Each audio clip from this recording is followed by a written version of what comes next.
ಹೂವು ತುಳಸಿ. ನಮ್ಮ ಒಂದು ಧರ್ಮದಲ್ಲಿ ಹೂವು ಅಂದರೆ ಗಿಡಗಳಿಂದ ಬರತಕ್ಕಂಥದ್ದು, ತುಳಸಿ ಅಂತ ಗಿಡನೇ. ಆದರೆ ಶಾಸ್ತ್ರವನ್ನು ಮಾತನ್ನು ಹೇಳ್ತದೆ, ದೇವರ ಪೂಜೆಗಾಗಿ ತುಳಸಿಯನ್ನು ತೆಗಿತಾ ಇರಬೇಕಾದ್ರೆ ಪ್ರತಿಗೆ ಆ ತುಳಸಿ ದೇವಿಗೆ ಪ್ರಾರ್ಥನೆ ಮಾಡಬೇಕು. ಅದರಿಂದ ದಳಗಳನ್ನು ತೆಗೆದ್ರೆ ತುಳಸಿಗೆ ತೊಂದರೆ ಆಗುತ್ತೆ. ಈಗ ಅದೊಂದು ಜೀವ, ತೊಂದರೆ ಆದರೂ ಕೂಡ ನಾವೇನಂತ ಪ್ರಾರ್ಥನೆ, ಅದೇನು ಶ್ಲೋಕ ಇದೆ. ಏನು ಶ್ಲೋಕ ಇದೆ, ಏನು ಹೇಳ್ತಾರೆ ಅಂತಂದ್ರೆ, ಅಮ್ಮ ತಾಯಿ, ನಾನು ನಿನ್ನಿಂದ ಎಲಿನ ತೆಗೆದ್ರೆ, ಈಗ ನಾವು ಯಾರ್ಯಾದರೂ ಹಿಂಗೆ ಕೂದಲಾಗಿಲ್ಲ ತೆಗೆದ್ರೆ ನೋವಾಗತ್ತೆ ಇಲ್ಲ, ಹಾಗೆ ಅದಕ್ಕೂ ಕೂಡ ನೋವಾಗುತ್ತೆ. ಆದರೆ ತುಳಸಿಗೆ ದೇವರನ್ನು ಬಹಳ ಪ್ರೀತಿ.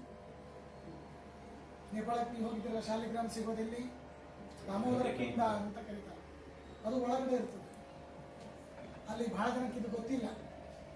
ತುಳಸಿ ಬೈದ್ರೆ ಆ ನದಿಯಲ್ಲಿ ನೀರು ಹಾಕಿದ್ರೆ, ಅಂದ್ರೆ ಆ ತುಳಸಿ ಹಾಕಿದ್ರೆ, ತುಳಸಿ ತಿನ್ಲಿಕ್ಕೆ ಅಂತೇಳಿ ಆ ಹುಳ ಸಮೇತ ಇರ್ತಕ್ಕಂಥದ್ದು ನೆನಪು ಬರುತ್ತೆ. ಆಮೇಲೆ ಅಲ್ಲಿ ಇರೋರು ಆ ಥರ ಹಿಡಿಯತಕ್ಕಂಥದ್ದು ಅಂದ್ರೆ ತುಳಸಿ ಅಂದ್ರೆ ಆ ಶಾಲಿಗ್ರಾಮದ ರೂಪಿ ಪರಮಾತ್ಮನಿಗೆ ಬಹಳ ಇಷ್ಟ. ಆ ತುಳಸಿಗೆ ದಿನಪ್ರತಿ ಕಾಯ್ತಾ ಇರ್ತಾಳಂತೆ, ನನ್ನನ್ನು ಇವತ್ತು ಯಾರು ದೇವರಿಗೆ ಏರಿಸ್ತಾರೆ ಅಂತ.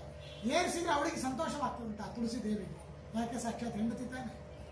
ತುಳಸಿ ಅಂತಂದ್ರೆ ಯಾರು? ಪರಮಾತ್ಮನ ಮಡದಿ. ಹೀಗಾಗಿ ಆ ದೇವರ ಹತ್ರ ಕರ್ಕೊಂಡು ಹೋದ್ರೆ ತುಳಸಿಗೆ ಬಹಳ ಸಂತೋಷವಾಗ್ತದೆ. ಆದರೆ ತೆಗೆಯೋದ್ರಿಂದ ನೋವಾಗ್ತದೆ ಇಲ್ಲ ಅಂತ ನಂಗಲ್ಲ, ಆದರೆ ಹೆಚ್ಚಿನ ಸುಖಕ್ಕಾಗಿ ಕರ್ಕೊಂಡು ಹೋಗ್ತಾ ಇದೆ. ಹೀಗಾಗಿ ಅದು ಅಲ್ಲ ಅಂತ. ಆದರೆ ನಮ್ಮ ದೃಷ್ಟಿಯಿಂದ, ಅಮ್ಮ ತಾಯಿ, ಪೂಜೆಗಾಗಿ ನಿನ್ನನ್ನು ತೆಗಿತಾ ಇದ್ದೇನೆ, ಹೀಗಾಗಿ ಇದು ಸಣ್ಣ ನೋವು, ಆದರೆ ದೇವರ ಹತ್ರ ಕರ್ಕೊಂಡು ಹೋಗ್ತಾ ಇದ್ದೇನೆ, ಅದು ನಿಂಗೆ ಹೆಚ್ಚಿನ ಸಂತೋಷವಾಗ್ತದೆ, ಅದಕ್ಕಾಗಿ ನಿನಗೆ ಕ್ಷಮಿಸು ಅಂತ ಹೇಳಿ ಪ್ರಾರ್ಥನೆ ಆಗುತ್ತೆ. ಹಾಗೆ ಹೂವನ್ನು ತೆಗಿಬೇಕು. ಅದಕ್ಕಾಗಿ ತುಳಸಿ ತೆಗಿಬೇಕಾದ್ರೆ ಉಗುರಿನಿಂದ ತುಳಸಿ ತೆಗಿಬಾರ್ದು ಅಂತ, ಮೆತ್ತಗೆ ನಿಧಾನ ತೆಗಿಬೇಕು ಅಂತ. ಹಾಗೆ ಹೂವನ್ನು ಕೂಡ ಅದೇ ರೀತಿಯಾಗಿ ತೆಗಿಬೇಕು. ಅಂದರೆ ಈ ಮಾತು ನಾನು ಯಾಕೆ ಹೇಳಿದೆ ಅಂತಂದರೆ, ದೇವರ ಪೂಜೆಯನ್ನು ನಾವು ಮಾಡಬೇಕು ಅಂತಂದರೆ ಪ್ರಕೃತಿಯಲ್ಲಿ ಒಂದಾಗಿರ್ತಕ್ಕಂತಹ ಯಾವ ಗಿಡ ಮರಗಳಿಗೂ ತೊಂದರೆ ಕೊಟ್ಟು ಮಾಡ್ತಕ್ಕಂತಹದ್ದಲ್ಲ, ಅವುಗಳಿಗೂ ಸಂತೋಷವಾಗಿರಬೇಕು, ನಮ್ಮ ಪೂಜೆಯೂ ಆಗಿರಬೇಕು. ನಾವು ಹಲವಾರು ಪ್ರಸಂಗಗಳಲ್ಲಿ ಕೆಲವೊಬ್ರು ಹೇಳೋದುಂಟು, ಯಾರು ಪೂಜಾ ಪುನಸ್ಕಾರ ಇದೆಲ್ಲ ಮಾಡ್ತಿರ್ತಾರೆ ಪ್ರಕೃತಿಯ ದ್ವೇಷಿಗಳು ಅನ್ನೋ ರೀತಿಯಲ್ಲಿ ಹೇಳೋದು ಉಂಟು. ಆದರೆ ಶಾಸ್ತ್ರ ಹೇಳ್ತದೆ, ಪ್ರಕೃತಿಯನ್ನು ಆರಾಧನೆ ಮಾಡೋದೇ ಪೂಜಾ ಎನ್ನುವುದಾಗಿ ಹೇಳ್ತಾರೆ. ಶಾಲಿಗ್ರಾಮಗಳನ್ನು ಇಟ್ಕೊಂಡಿರ್ತೇವೆ. ಶಾಲಿಗ್ರಾಮ ಏನು? ಲೌಕಿಕವಾಗಿ ನೋಡಿದ್ರೆ ಕಲ್ಲೇ, ಲೌಕಿಕವಾಗಿ ನೋಡಿದ್ರೆ ಕಲ್ಲೇ. ಆ ಕಲ್ಲಿನಲ್ಲಿ ಭಗವಂತನ ಸನ್ನಿಧಾನ ಇದೆ ಅಂತೇಳಿ ಪೂಜೆ ಮಾಡ್ತೇವೆ. ಮತ್ತಿನ್ನೋ ಎದರಿಂದ ನಾವು ಪೂಜೆ ಮಾಡ್ತೇವೆ? ಶಂಖನ ಲೌಕಿಕವಾಗಿ ನೋಡಿದ್ರೆ ಏನದು? ಒಂದು ಹುಳದ ಶರೀರ, ಒಂದು ಹುಳದ ಶರೀರ. ನೋಡೋಣ, ಈ ಹುಳದ ಶರೀರದಿಂದ ನಾವು ಪೂಜೆ ಮಾಡ್ತಾ ಇದ್ದೇವೆ, ತಿರಸ್ಕಾರ ಮಾಡ್ತಾ ಇಲ್ಲ, ಹುಳದ ಶರೀರದಿಂದ. ಮತ್ತು ಪೂಜೆ ಇದನ್ನು ಮಾಡ್ತೇವೆ, ನೀರಿನಿಂದ ಪೂಜೆ ಮಾಡ್ತೀವಿ, ಅಭಿಷೇಕಾದಿಗಳಿಂದ ನಾವು ಮಾಡ್ತೇವೆ. ಪಂಚಭೂತಗಳಲ್ಲಿ ಒಂದು ಆಗಿರ್ತಕ್ಕಂಥದ್ದು. ದೇವರ ಹತ್ರ ದೀಪವನ್ನು ಹಚ್ಚುತ್ತೇವೆ. ದೀಪ ಅಗ್ನಿಯ ಆರಾಧನೆ. ಪ್ರತ್ಯುತ ಯಾರಿಗೆ ಮಕ್ಕಳಾಗಿರೋದಿಲ್ಲ, ಯಾರಿಗೆ ಬಹಳ ತೊಂದರೆ ಇರ್ತದೆ ಅಂಥವ್ರಿಗೆ, ಯಾರಿಗೆ ಬಹಳ ದಡ್ಡರು ಇರ್ತಾರೆ ಅಂಥವ್ರು ಆ ದೀಪಾದಿಗಳನ್ನು ಪ್ರಜ್ವಲನೆ ಮಾಡ್ತಾ ಇದ್ರೆ ಬುದ್ಧಿವಾಂದ್ಯ ಹೋಗುತ್ತದೆ, ಮಕ್ಕಳು ಆಗುತ್ತಾರೆ, ಒಳ್ಳೆ ಜ್ಞಾನ ಬೆಳೀತದೆ, ಮನೆಯಲ್ಲಿ ಸುಖ ಶಾಂತಿ ಸಮೃದ್ಧಿ ಬೆಳೀತದೆ. ಅಗ್ನಿಯ ಆರಾಧನಾ. ಅದರಲ್ಲಿ ಶಾಸ್ತ್ರದಲ್ಲಿ ಒಂದೊಂದು ಮಾತನ್ನು ಹೇಳ್ತಾ ಇದ್ದಾರೆ. ತುಪ್ಪದ ದೀಪ ಹಚ್ಚಿದ್ರೆ ಏನು ಲಾಭ, ಎಣ್ಣೆಯ ದೀಪವನ್ನು ಹಚ್ಚೋದ್ರಿಂದ ಏನು ಲಾಭ, ಎಳ್ಳೆಣ್ಣೆಯ ದೀಪವನ್ನು ಹಚ್ಚೋದ್ರಿಂದ ಏನು ಲಾಭ, ದಕ್ಷಿಣಕ್ಕೆ ಮುಖ ಮಾಡಿದ್ರೆ ಏನು ಲಾಭ. ದೀಪದ ಮುಖನೂ ಕೂಡ ದಕ್ಷಿಣ, ಪೂರ್ವ, ಪಶ್ಚಿಮ, ಉತ್ತರ 4 ದಿಕ್ಕಿನಲ್ಲಿ ನಾವು ಹಚ್ಚೋದ್ರಿಂದ, ಯಾವ್ಯಾವ ಪ್ರಸಂಗದಲ್ಲಿ ಹೇಗೆ ಹಚ್ಚೋದ್ರಿಂದ ಅದರಿಂದ ಏನು ನಮ್ಮ ಫಲ. ಅಗ್ನಿ ಆರಾಧನೆ ಹೇಳ್ತಾ ಇದ್ದಾರೆ. ಇನ್ನು ಆಕಾಶದ ತತ್ವ ಏನು? ಶಬ್ದ ಗುಣಕಂ ಆಕಾಶಂ ಅಂತ ಹೇಳ್ತಾ ಇದೆ. ಆಕಾಶತ್ವ ಏನು? ಶಬ್ದಗಳು ಸಂಚಾರ ಮಾಡ್ತಕ್ಕಂಥದ್ದು. ಇಲ್ಲಿವರೆಗೆ ನಾವೇನು ಮಾಡಿದ್ದೀವಿ? ಶಬ್ದಗಳು ಸುಮ್ಮನೆ ಏನೋ ಓದೋದಲ್ಲ, ಒಂದು ಕ್ರಮಬದ್ಧವಾಗಿ ಒಂದು ನಿರ್ದಿಷ್ಟವಾದ ರೀತಿಯಲ್ಲಿ ಸ್ತೋತ್ರ ಮಾಡ್ತಾ ಇದ್ದೇವೆ. ವೈಬ್ರೇಷನ್, ನಿರ್ದಿಷ್ಟವಾದ ಕ್ರಮ, ಒಂದು ನಿರ್ದಿಷ್ಟವಾದ ಕ್ರಮದಲ್ಲಿ ಸ್ತೋತ್ರಾದಿಗಳನ್ನು ಮಾಡೋದ್ರಿಂದ ಸ್ಪೇಸ್ದಲ್ಲಿ ಒಂದು ವೈಬ್ರೇಷನ್ ಇರ್ತದೆ, ಒಂದು ಪಾಸಿಟಿವ್ ಶಕ್ತಿ ಇರ್ತದೆ, ಎನರ್ಜಿ ಇರ್ತದೆ. ಹೀಗಾಗಿ ಪೂಜಾ ಅನ್ನೋದೇನು? ಪೃಥ್ವಿ ಅಂದರೆ ಕಲ್ಲು, ಪೃಥ್ವಿ, ಅಪ ನೀರು, ತೇಜ ದೀಪ, ಆಕಾಶ ಪೃಥ್ವಿ, ಅಪ, ತೇಜ, ವಾಯು. ವಾಯು ದೇವರಿಗೆ ಛತ್ರ, ಚಾಮರ, ವ್ಯಜನ ಹೀಗೆಲ್ಲ ನಾವು ಮಾಡ್ತೀವಿ, ಗಾಳಿ. ಹೀಗಾಗಿ ಪಂಚಭೂತಗಳಿಂದ ಪಂಚಭೂತಗಳಲ್ಲಿ ದೇವರನ್ನ ಆರಾಧನೆ ಮಾಡತಕ್ಕಂತಹದ್ದು. ನಮಗೆ ಈ ಪ್ರಾರ್ಥನೆ ಮಾಡೋ ಉದ್ದೇಶ ಏನದ? ಕೆಲವೊಂದು ಸರ್ತಿ ಗಾಳಿ ಸರಿಯಾಗಿ ಬರಲಿಲ್ಲ ಅಂತಂದ್ರೆ ಮನಸ್ಸೆಲ್ಲ ವ್ಯಗ್ರ ಆಗಿಬಿಡ್ತದೆ. ಹೀಗಾಗಿ ಗಾಳಿ ಸರಿಯಾಗಿ ಇರಲಿ, ಅದರಿಂದ ನಮ್ಮ ಮನಸ್ಸು ಪ್ರಫುಲ್ಲಿತವಾಗಿರಲಿ. ಕೆಲವೊಂದು ಪ್ರಸಂಗದಲ್ಲಿ ನಾವು ಯಾವ ದೇಶಕ್ಕೆ ಹೋಗ್ತೇವೆ, ಎಲ್ಲೋ ಹೋಗ್ತೇವೆ, ಮನಸ್ಸು ಕೆಟ್ಟು ಬಿಡ್ತದೆ. ಒಂದು ಪ್ರಸಂಗ ರಾಮಾಯಣದಲ್ಲಿ ಬರ್ತಕ್ಕಂತಹ ಪ್ರಸಂಗ. ಇದ್ದಕ್ಕಿದ್ದಾಗೆ ಲಕ್ಷ್ಮಣ ರಾಮದೇವರನ್ನು ಬೈಲಿಕ್ಕೆ ಶುರು ಮಾಡ್ತಾರೆ. ಇದ್ದಕ್ಕಿದ್ದ ವಾಲ್ಮೀಕಿ ರಾಮಾಯಣದಲ್ಲಿ ಬರ್ತದೆ. ಅಕಾರಣ ಸುಮ್ಮನೆ ನಿನ್ನ ಗಂಡತಿಗೆ ಹಂಗೆ ಹಿಂಗೆ ರಾಮನ ಜೊತೆ ರಾಮನಕ್ಕೂ ಒಂದೊಂದಲ್ಲಿದ್ದಾಗ ಒಂದೊಂದು ಕಡೆ ಬರ್ತಾ ಇರ್ತಾರಲ್ಲ, ವಿಚಾರ ಮಾಡಿದ್ರೆ ಈ ಭೂಮಿ ಸರಿಯಾದದ್ದಿಲ್ಲ, ಆದಷ್ಟು ಬೇಗ ಅವತ್ತು ರಾತ್ರಿ ಇರ್ಲಿಕ್ಕೆ ಅಲ್ಲಿ ಇರ್ತಾರೆ. ಲಕ್ಷ್ಮಣ ಸರಿ ಹೌದು ನೀ ಹೇಳಿದ್ದೆಲ್ಲ ನಿಜನೇ, ಆದರೆ ಇಲ್ಲಿ ಇರೋದು ಬೇಡ, ಬೇಗನೆ ಬೇರೆ ಕಡೆಗೆ ಹೋಗ್ಬಿಡೋಣ ಅಂತ ಆ ಜಾಗ ಖಾಲಿ ಮಾಡಿಸ್ತಾರೆ.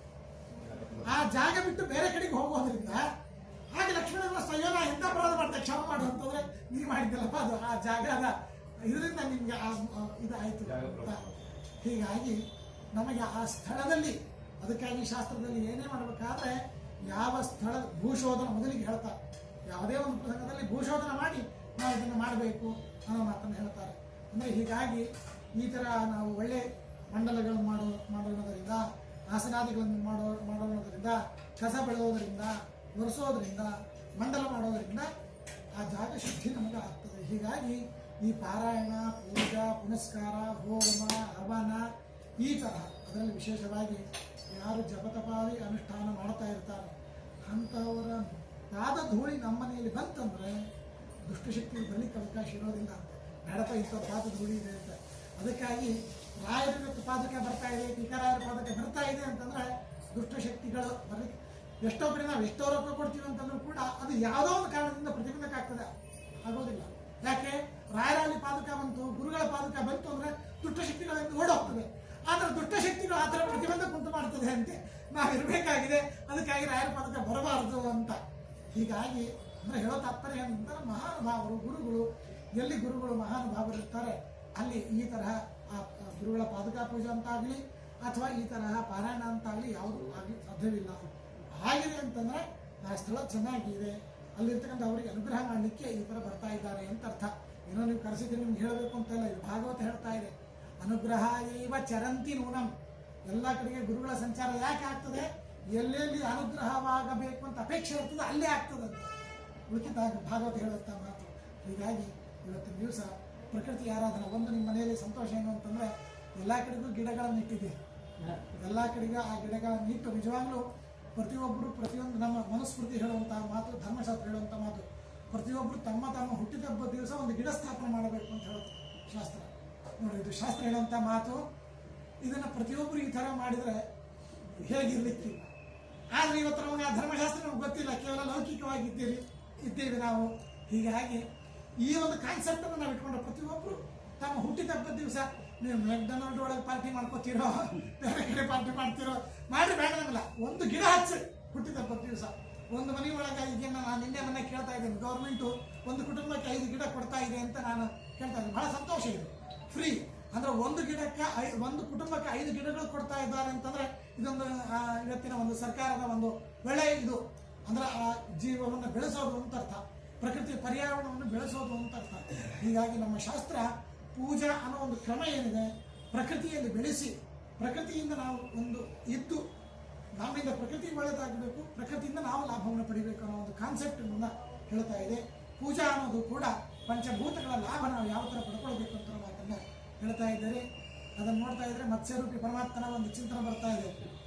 ಎಕ್ವೇರಿಯಂ ಮತ್ಸ್ಯರೂಪಿ, ನಾನಾ ಥರದ ಮತ್ಸ್ಯರೂಪಿ ಪರಮಾತ್ಮ ಹೀಗೆ ಮತ್ಸ್ಯ ಅರ್ಗೆ ಬಿಡ್ತಾ ಇರ್ತಾನೆ. ಸತ್ಯವ್ರತ ರಾಜ ಸಣ್ಣ ಮೀನು ಮಾತಾಡ್ತದಂತೆ, ರಾಜ ನನಗೆ ದೊಡ್ಡ ದೊಡ್ಡ ಮೀನುಗಳು ತಿಂದುಬಿಡ್ತಾವಪ್ಪ, ನಾನು ಸ್ವಲ್ಪ ನಿನ್ನ ಸಂರಕ್ಷಣೆ ಮಾಡು.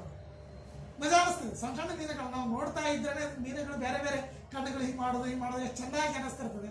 ಹೌದಾ? ನೋಡ್ರಿ, ಅರ್ಘ್ಯ ಬಿಡ್ಲಿಕ್ಕೆ ಅಂತೇಳಿ ಹೋದಾಗ ಕೈ ಒಳಗೆ ಸಿಕ್ಕ ಮೀನು ಈ ಥರ ಮಾತಾಡ್ತದೆ. ಅಲ್ಲ, ಚೆನ್ನಾಗಿ ಮಾತಾಡ್ತಾ ಇದ್ದಲ್ಲ, ಮನೆಗೆ ಒಯ್ಯೋಣ, ನನ್ನ ರಕ್ಷಣೆ ಮಾಡೋ ಅಂತ ಕೇಳ್ತದೆ ಮೀನು. ಸರಿ ಆಯ್ತು ಅಂತ ತಿಳ್ಕೊಂಡು ಮನೆ ಒಳಗೆ ಮನೆಯೊಳಗೆ ಪ್ರಾಚೀನ ಕಾಲದಲ್ಲಿ ಗಚ್ಚು ಅಂತ ಕರಿತಾನೆ, ಗಚ್ಚಿನೊಳಗೆ ಹಾಕ್ತಾನೆ. ಮರುದಿವಸ ಒಂದು ರಾಜ ನನಗೆ ಜಾಗ ಸಾಕಾಗ್ತಾ ಇಲ್ಲ, ದೊಡ್ಡದೊಳಗೆ ಹಾಕ್ತಾನೆ. ಹೀಗೆ ಅದರ ಅರ್ಥಾತ್ ತಾತ್ಪರ್ಯ ಮತ್ಸ್ಯರೂಪಿ ಪರಮಾತ್ಮ ದೊಡ್ಡದಾಗಿ ಆ ದೈನಂದಿನ ಪ್ರಳಯದಲ್ಲಿ ಉಪದೇಶ ಮಾಡತಕ್ಕಂತಹ ಮಾತನ್ನು ನಾವು ಕೇಳ್ತಾ ಇದ್ದೇವೆ. ಹೀಗಾಗಿ ನಿಮ್ಮ ಮನೆಯ ಒಂದು ಪರಿಸರ ವಾತಾವರಣನೂ ಪ್ರಕೃತಿಯ ಮಯವಾಗಿದೆ, ಬಹಳ ಸಂತೋಷವಾಗ್ತದೆ. ಹೀಗಾಗಿ ಪ್ರಕೃತಿಯನ್ನು ಆರಾಧನೆ ಮಾಡೋಣ, ತದಂತರ್ಯಾಮಿಯಾದ ಭಗವಂತನ ಆರಾಧನೆ ಮಾಡೋಣ. ನಮ್ಮೆಲ್ಲರಿಗೂ ಕೂಡ ಗುರುಗಳು ರಾಯರು ಒಳ್ಳೆಯದು ಮಾಡಲಿ ಅಂತ ನಾನು ಹೇಳ್ತಾ ಇದ್ದೇನೆ.